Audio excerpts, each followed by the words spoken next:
Mycorrhiza কি? What is mycorrhiza? Fungus ও উদ্ভিদের পারস্পরিক সম্পর্ক, mutual relationship between fungus and plants. মাইকোরাইজার কত ধরনের?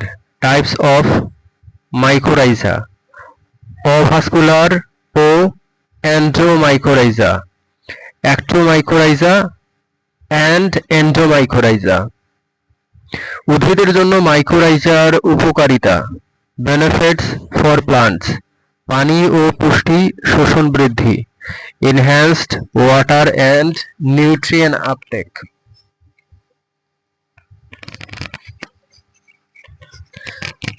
মাইকোরাইজার ফাঙ্গাস কি করে? What does mycorrhizal fungus do?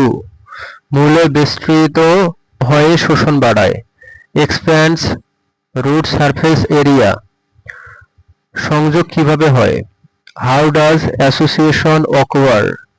মূল কোষের সাথে ফাঙ্গাস বার্তা, fungal penetration into root sales.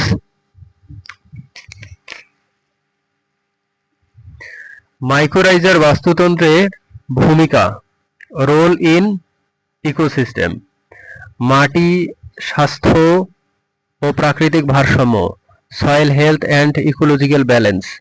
কৃষিতে মাইকোরাইজার ব্যবহার, ইউজেস ইন এগ্রিকালচার, সার ব্যবহার কমানো, রিডিউসিং ফার্টিলাইজার ইউজ। সংরক্ষণের উপায় কি? ওয়েস টু প্রিজার্ভ, মাটি পরিচ্ছন্ন ও সঠিক ভৌগোলিক নির্বাচন, clean soil and appropriate location. Mycorrhiza কিভাবে ক্ষতি করে? How can mycorrhiza harm? কখনো ফাঙ্গাস অতিরিক্ত হারে, ওকেশনালি ফাঙ্গাল ওভারগ্রোথ। মাইকোরাইজার গবেষণায় গুরুত্ব, ইম্পর্টেন্স ইন রিসার্চ, টেকসই কৃষিতে, সাস্টেইনেবল এগ্রিকালচার।